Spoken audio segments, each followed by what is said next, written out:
we were making sure you got to the funeral, but the allegation in the 3 warrants, one for each of your 3 cases, is that in December of last year, you got arrested for some new offenses: family violence, battery, cruelty to children, and trespass, all in DeKalb County. I think that's just one case. But you also hadn't plugged into a couple of your other requirements, the parenting course and anger management. So I'm going to ask Ms. Rios to either remind me or tell me for the first time what's going on with those 3 things: arrest, anger management, parenting, and then what she thinks ought to happen in your 3 cases. Yes, Your Honor. Mr. Ratliff is 28 years old. He has a 2-year-old son. He was working as a utility manager at Grady. What does that mean? Just putting trays together and serving food and stuff in the kitchen. He is confident that the case in DeKalb is going to get dismissed. I've talked to the mother of his child several times, and his mother. So I believe she's not trying to, I know it's not totally up to her, of course, but she's not trying to go forward, doesn't want to go forward. But that situation, it seemed like there was a misunderstanding. I don't even believe she was the one who called the cops about that. So the alleged victim in the DeKalb case is the mother of Mr. Ratliff's child. Yes, Your Honor. Okay. And when I initially spoke with the state, so there was a little confusion when I asked what they were going to be recommendation. When I asked Simpson, she said 30 months, but that was before the new additional warrant. But I thought that since we knew about it the first time, the offer was still including that. Oh, remind me. So there's also, I have the old warrant, and so I didn't provide a complete description of what is weighing down on Mr. Ratliff. There's the family violence battery from DeKalb, not doing anger management, not doing parenting, but then there's another charge. That happened within the jail. Okay. That happened while he was in custody. And so that's why we didn't have the probation revocation the last time. Yep. Okay. All right. Plus ag assault in jail. But All right. But he's not admitting to those allegations of what happened. He is maintaining that he was the victim in that situation. It's something that happened not while he was out, but yes, within the jail.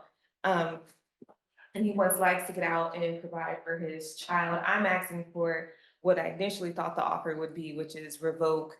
I think that by this time he's been done 6 months. Yes, so we ma'am. can revoke 6 months and reinstate the balance. I know this the probation's asking for 18 months and to terminate the balance. He doesn't mind being on probation longer, especially to do what he needs to get done as far as little classes and stuff, but he would like to be out. He's dealing with the loss of his grandfather, his family, and their grieving process. I believe his grandma having some health issues. Yes, ma'am. Also, he wants to be there to support his mother. His mother, Miss Adams, also would like to talk. Miss Adams, did you want to see? Well, I will definitely hear from Ms. Adams. Let me just get through a few things before we do that. I guess we're looking at, there was a 97-day, we'll call it 3-month period, and then Mr. Ratliff got out. That was to go to the funeral, and then came back and has done another 50. So it's about 5 months, it's about 150 days that he's done. Your recommendation is 6 months, which was, you said, the state's recommendation pre-ag assault? It was 3 months. 3 months. Pre-ag assault is 3 months. And so I was Okay. actually going to ask it 3 months, but then he said it was 6 months. So I was thinking, Okay. it's whatever time he served. Got it. Okay, understood. Can I have the PI number for the aggravated assault, please? 5900325.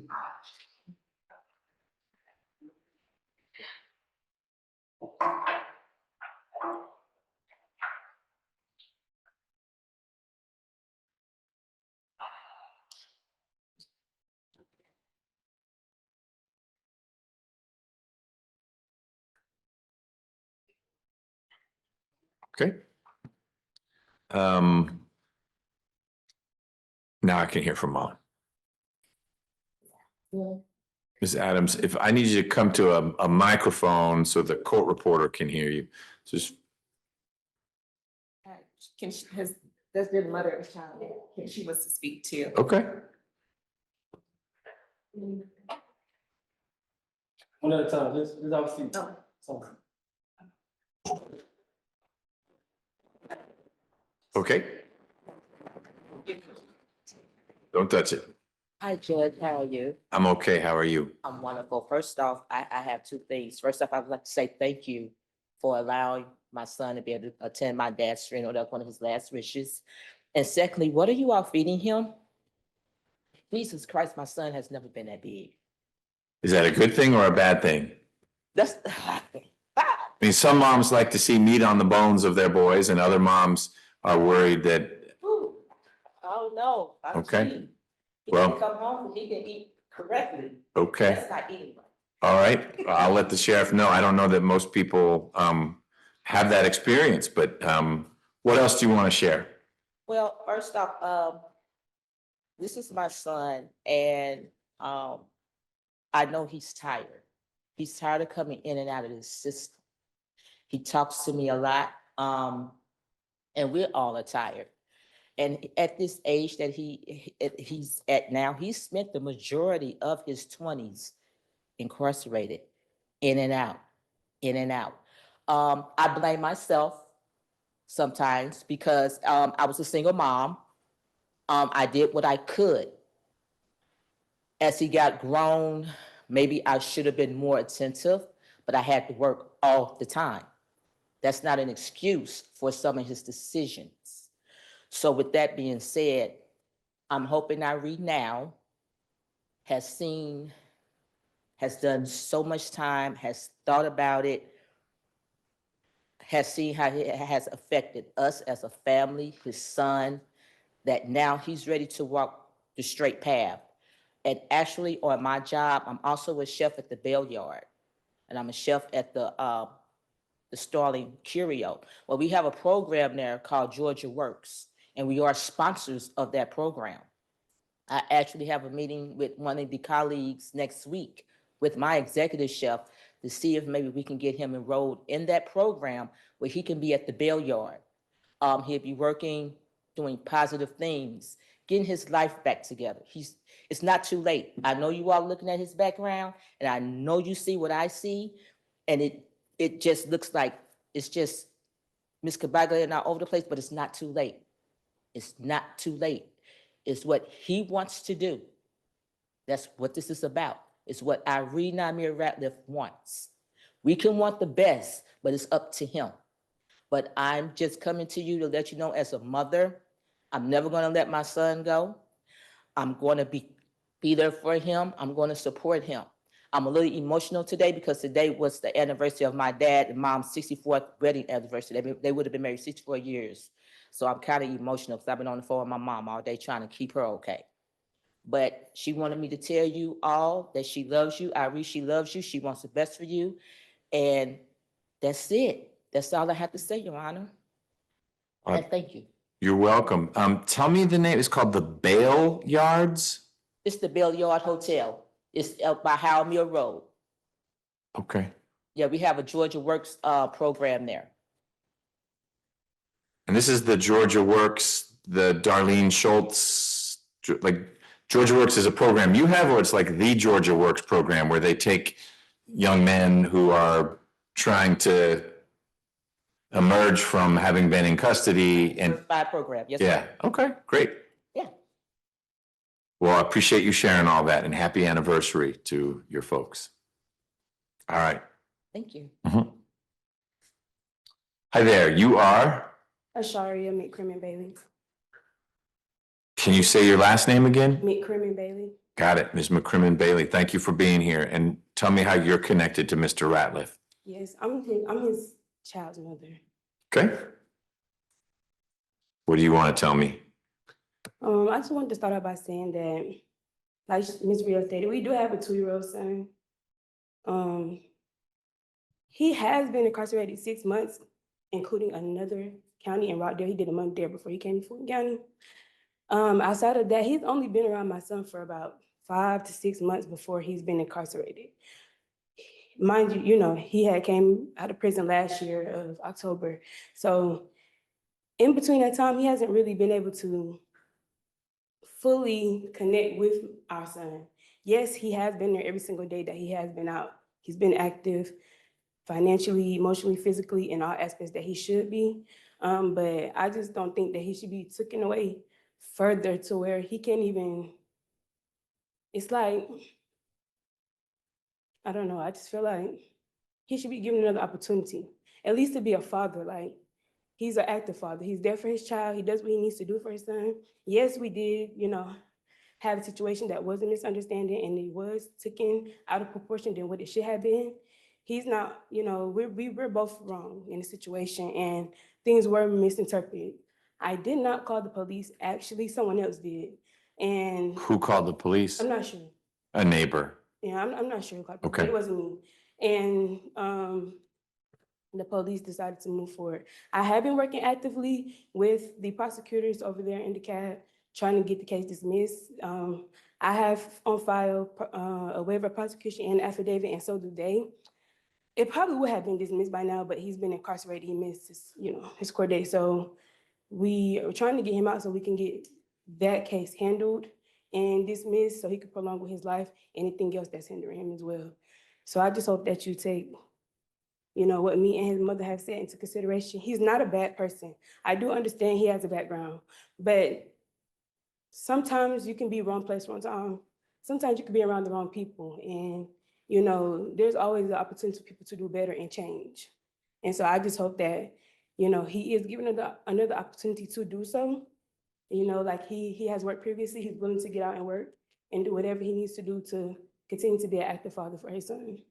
How long have you known Mr. Ratliff?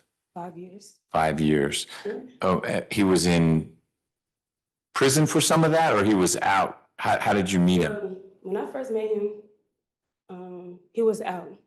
It was before 5 years ago, would have been after, I guess, the cases he has with me, and sort of around about the same time. Where did you guys meet? In the West End. Okay. And you have one kid together. It's both of our first child. Why is it that you think he'll be around more going forward? He hasn't been around. You mentioned that he's really only been around your son for a few months during the first 2 years. Why would the next 2 years be different? If he gets out now, why is he suddenly going to be straight up guy, working hard, taking care of you, not talking with other people, everyone wants to blame the other crowd. I don't know when I ever meet the other crowd, because the person up here at the podium is always, it was the other guys. Yeah, no, I'm not saying that. And I think you misunderstood what I was saying.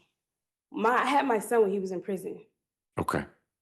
We were together before he even went to prison. That's when you sentenced him to the last time. Remember, he just got out in October. I had my son while he was in custody. Okay.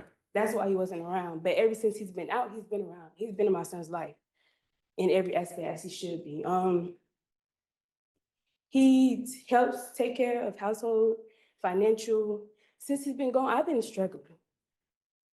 Like, no help. He's my only help.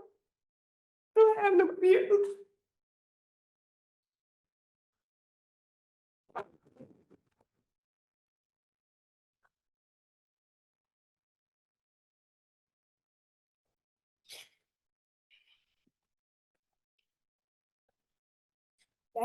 Back in February, I was laid off.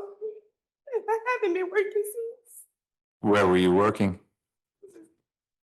I was the staffing manager downtown. They closed the whole office, so everybody got laid off. But it's been hard trying to find work. It's been very hard. And it's just me. When he's here, he helps me. He's been helping me take care of the bills, everything when it comes to our son. Since he's been gone, everything has been going downhill. Okay. Well, I appreciate what you're doing to take care of the little guy, and I hope you're able to find some new work soon. I appreciate you being here. Thank you. You're welcome. Ms. Davis, what is the state's perspective on this?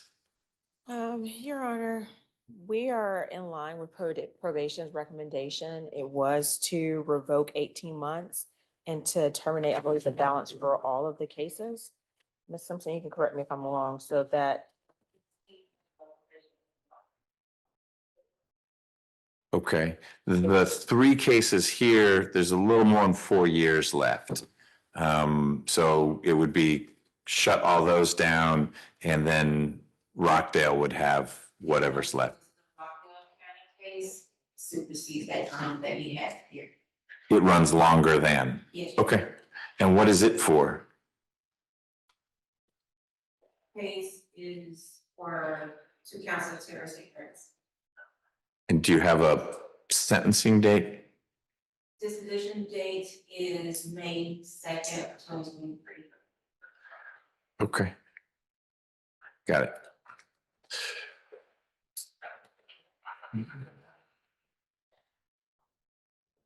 He must have gone, his disposition date for these other cases was May of 23 as well. I guess he went from here to Rockdale to resolve that. They must have been pretty close in time. Yes, sir. Yeah, okay. You would know better than us. All right. So, Mr. Ratliff, anything you want to add? Just to piggyback off what they were saying, I appreciate y'all. I thank you for letting me go to the funeral too. And I know I make mistakes, and I know I'm not 100% correct all the time, but those people need me. I know my son need me. I got sentenced in the same courtroom. He was 5 months old. So just seeing them go through everything and have to go through this is just, I feel like it's breaking my family apart. And I don't feel like, prison or jail is the answer. I don't think it's the answer. I really don't. I don't know. So what's the answer? I mean, you've been on probation for a little while and all these things come up. I mean, why is it going to be different if you get out? Because I know change necessary. I know change necessary. If I didn't want to change, I would never turn myself back in. I would have tried to be a criminal and run. But I know I want to change, and I know I got to change. So those are just one of the reasons. It's many reasons, but I know those are one of the reasons why I want to change. Like I got to change. I don't have a choice. I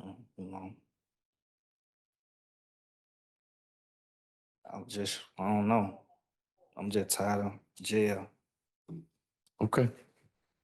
It's good. It's good that you're tired of jail. Hopefully that will help you going forward in doing things in a different way.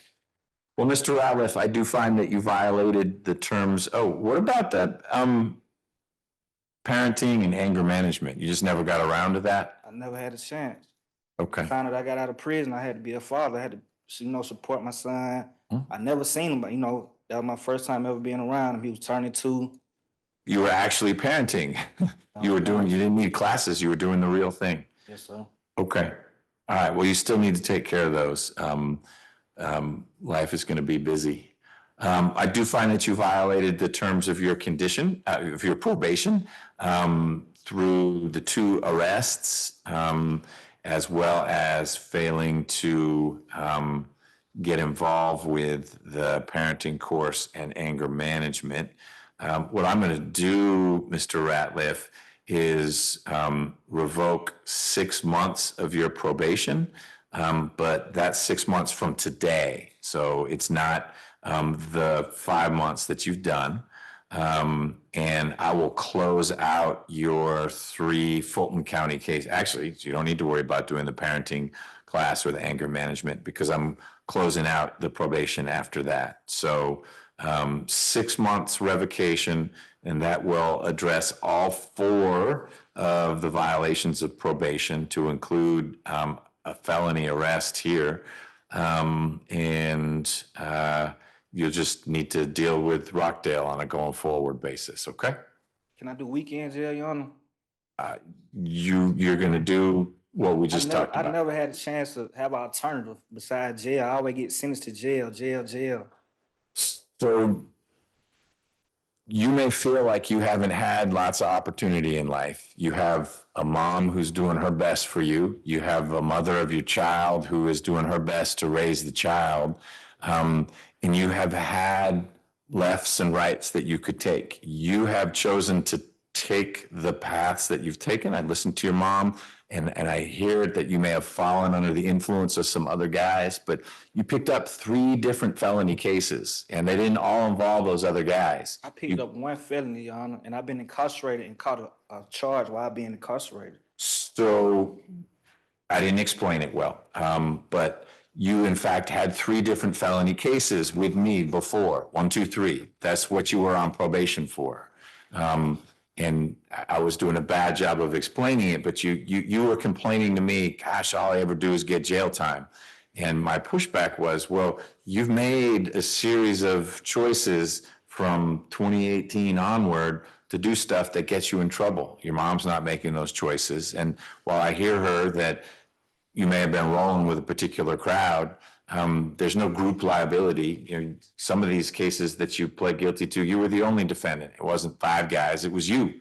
And so my point is, when you stop making those kinds of decisions, you're not going to be in jail all the time. And I don't say that to say life is simple and it's always easy to make the right decision. It's not.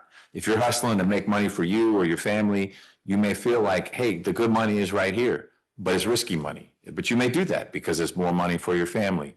It comes with risk, and that risk could be, I get arrested if I get caught doing what I'm doing to make money. You're going to need to figure out how to make those choices. The way you've made them up until now tend to be choices that break the law, get you in trouble, make your mom sad, and expose the mother of your child to having to take care of the kid by herself. So when you start making the choices differently, like you tell me you're ready to do, I'm ready to be a dad, I'm ready to go work. You start actually doing that, and then you're not going to find yourself where you are right now. But you're here right now, not because of, I mean, you can play the blame game. Oh, no one's giving me a chance. But I'm looking at a bunch of different chances you had, and here you are. I didn't have a chance. You sent me to prison last time I seen you. You never gave me a chance. I never had a chance. I went to prison, Mr. McBurney. Yeah, well, you had 3 cases. It was a first offender. You revoked my first offender. I went to prison. Well, you're going to leave this conversation feeling like I didn't give you a chance. I'm feeling like I gave you a chance. I didn't revoke 18 months. I revoked a little more time. And when you get out, I hope you being sick and tired of jail makes you make different decisions.